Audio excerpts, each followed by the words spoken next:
حضرت فاطمہ رضی اللہ تعالیٰ عنہ کی تعریف ختم نہیں ہو سکتی. میری نسلیں ختم ہو جائے, حضرت فاطمہ رضی اللہ تعالیٰ عنہ کی جو ہے وہ تعریف ختم نہیں ہو سکتی. لیکن میں آپ کو تعریف تھوڑا سا وقت لیتا ہوں اور تعریف آپ کو بیان کرتا ہوں میں حضور کریم علیہ السلام کی زبان میں. حضرت فاطمہ رضی اللہ تعالیٰ عنہ کی تعریف میں نے کتابوں سے وہ ساری احادیث جمع کی ہے اور یہ 40 کے قریب احادیث ہیں حضرت فاطمہ کی شان میں. کسی کو چاہیے ہو تو مجھ سے لے جائے, میں بیان کرتا ہوں ان میں سے چیدہ حدیث ہے. اپنی زبان کو سبحان اللہ سے تر رکھیں. ہم ان کے چاہنے والے ہیں, نیکیاں تو کچھ ہے ہی نہیں, سب گناہ ہی گناہ ہے. اللہ ان کی محبت کی وجہ سے ہمارا ٹھکانہ جنت بنا دے. عمر بن ابی سلمہ کہتے ہیں کہ جب حضور کریم علیہ السلام پر حضرت ام سلمہ کے گھر میں یہ آیت نازل ہوئی, انما یرید اللہ لیذھب عنکم الرجس اہل البیت, اے اہل بیت, اللہ تو یہی چاہتا ہے کہ تم سے ہر طرح کی آلودگی دور کر دے اور تم کو خوب پاک صاف و ستھرا کر دے. نازل ہوئی تو آپ نے حضرت فاطمہ, حضرت حسن, حضرت حسین کو بلایا. حضور نے اپنی چادر میں ڈھانپ لیا. حضرت علی حضور کے پیچھے تھے, آپ نے انہیں بھی چادر میں ڈھانپ لیا. پھر حضور نے کہا الہی یہ میرے اہل بیت ہیں, یا اللہ یہ میرے گھر والے ہیں, ان سے نجاست دور کر دے اور ان کو خوب پاک صاف و ستھرا فرما دے. حضرت انس فرماتے ہیں, انس ابن مالک فرماتے 6 ماہ تک, 6 مہینے تک حضور علیہ السلام کا یہ معمول رہا. جب نماز فجر کے لیے نکلتے حضرت فاطمہ کے دروازے کے پاس سے گزرتے تو فرماتے اے اہل بیت نماز قائم کرو. اور پھر یہی آیت مقدسہ انما یرید اللہ, یہ حضور تلاوت فرماتے. مسور بن مخرمہ فرماتے حضور نے فرمایا فاطمہ میرے جسم کا ٹکڑا ہے, جس نے اسے ناراض کیا اس نے مجھ مصطفیٰ کو ناراض کیا.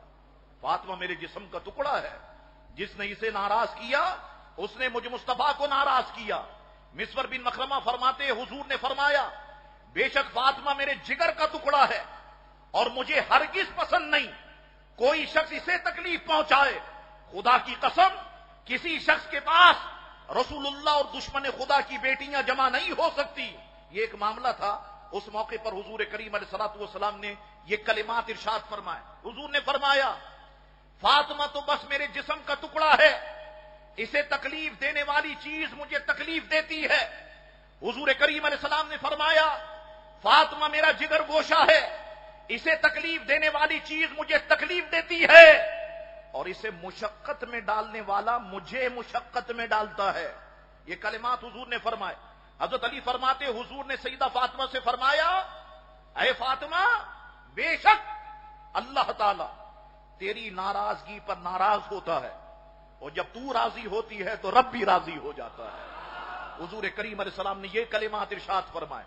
حضور نے فرمایا بے شک فاطمہ میری ٹہنی ہے, جس چیز سے اسے خوشی ہوتی ہے اس چیز سے مجھ مصطفیٰ کو خوشی ہوتی ہے, جس چیز سے اسے تکلیف پہنچتی ہے اس چیز سے مجھے تکلیف پہنچتی ہے. حضرت عائشہ صدیقہ فرماتی ہے حضور کریم علیہ السلام نے اپنے مرض وصال میں اپنی صاحبزادی حضرت فاطمہ کو بلایا. ان کے کان میں حضور نے کچھ کہا, حضرت فاطمہ رونے لگ گئے. پھر قریب کیے کان, پھر کچھ کہا, حضرت فاطمہ ہنسنے لگ گئے. حضرت خدیجہ حضرت عائشہ صدیقہ رضی اللہ تعالیٰ عنہ کہتی ہیں کہ میں نے پوچھا فاطمہ آپ کے بابا جان نے پہلے کچھ کہا تو آپ رو رہی تھی اور پھر کہا تو آپ ہنس رہی تھی, اب سنیے ذرا. کہنے لگی ہاں حضور نے میرے کان میں کہا فاطمہ اس مرض وصال میں میرا انتقال ہو جائے گا, میرا وصال ہو جائے گا, میری موت ہو جائے گی, وصال ہو جائے گا. میں رونے لگ گئی. پھر مجھے قریب بلایا اور میرے کان میں کہا میرے گھر والوں میں سب سے پہلے اگر کوئی مجھ سے ملاقات کرنے آئے گا تو فاطمہ وہ تم ہوگی. تو میں ہنسنے لگ گئی. اللہ اکبر.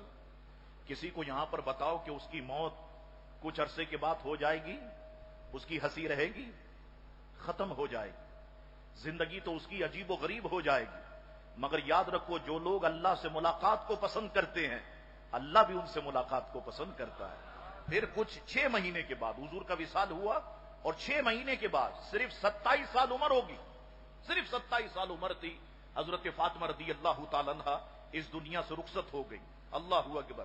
حضرت عائشہ فرماتی ہیں سیدہ فاطمہ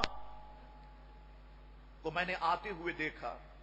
حضور جب سیدہ فاطمہ کو آتے ہوئے دیکھتے تو انہیں خوش آمدید کہتے, پھر ان کی خاطر کھڑے ہو جاتے, انہیں بوسہ دیتے, ہاتھ پکڑ کر لاتے, اپنی نشست پر بٹھاتے.